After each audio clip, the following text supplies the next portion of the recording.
আজকে সম্পূর্ণ নিরামিষ একটি রেসিপি নিয়ে এসেছি লাউ আর সয়াবিনের।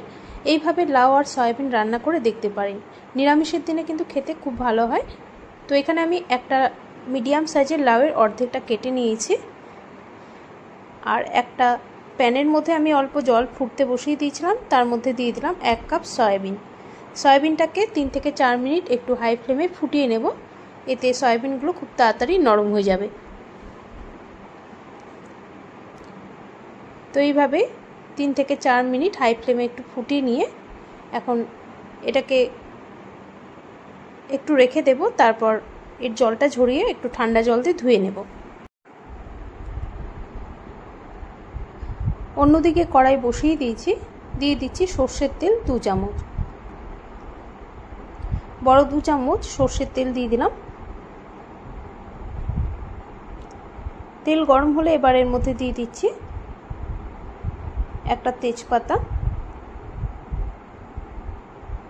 শুকনো লঙ্কা দিয়ে দিচ্ছি,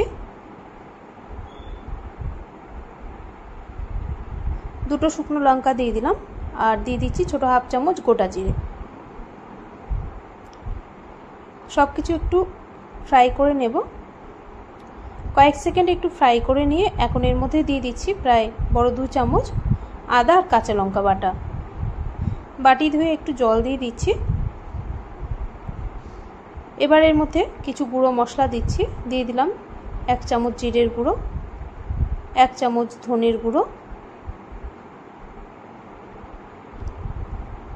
এখানে কাঁচা লঙ্কা দিয়েছি আর একটু কালার আর একটু ঝালের জন্য দিয়ে দিলাম সামান্য লঙ্কার গুঁড়ো, ছোট হাফ চামচ দিয়ে দিলাম হলুদ গুঁড়ো। এবার মশলাটা একটু কষিয়ে নিচ্ছি। সব কিছু একসাথে দিয়ে ভালো করে একটু কষিয়ে নিয়ে এবার যে সয়াবিনগুলো সেদ্ধ করে রেখেছিলাম সেটা এর মধ্যে দিয়ে দিচ্ছি। চাইলে সয়াবিনগুলো আপনারা আলাদা করে ভেজেও নিতে পারেন।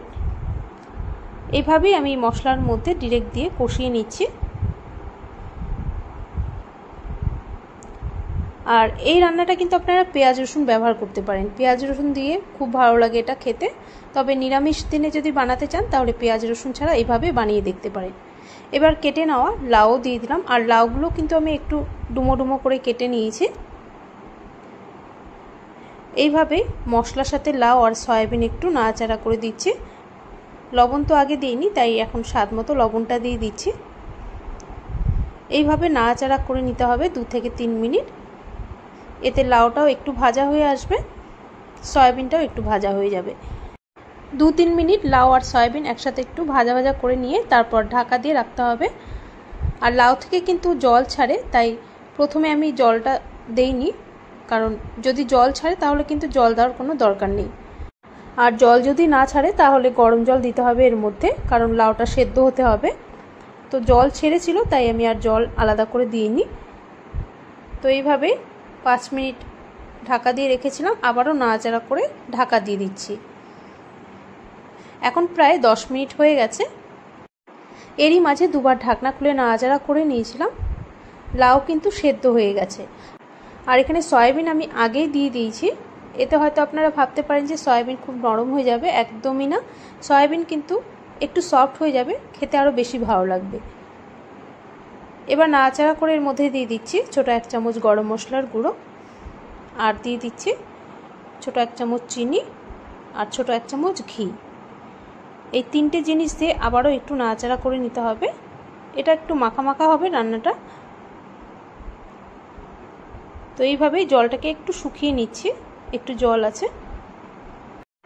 এখানে লাউ আমি একটু বড় বড় টুকরো করে কেটে নিয়েছি, আপনারা কিন্তু আপনাদের পছন্দ মতো সাইজের লাউটা কেটে নিতে পারেন। তো দেখুন রান্নাটা কিন্তু হয়ে গেছে, আর জলও অনেকটা টেনে গেছে, বেশ মাখা মাখা হয়ে গেছে। এখন এটাকে নামিয়ে নিতে হবে। আর আরেকটা জিনিস দিলে এর মধ্যে আরও ভালো লাগবে খেতে, সেটা হলো ধনেপাতা। যদি ধনেপাতা থাকে আপনাদের কাছে সেটা দিতে পারেন, খেতে কিন্তু খুব ভালো লাগবে তাহলে। আমার আজকের এই সিম্পল রান্না আপনাদের কেমন লাগলো অবশ্যই জানাবেন। ভালো লাগলে লাইক ও শেয়ার করে দেবেন। আর আমার নতুন নতুন রেসিপির আপডেট পেতে অবশ্যই চ্যানেলটিকে সাবস্ক্রাইব করে রাখবেন। আবারও আপনাদের সামনে হাজির হয়ে যাব অন্য নতুন কোনো রেসিপি নিয়ে।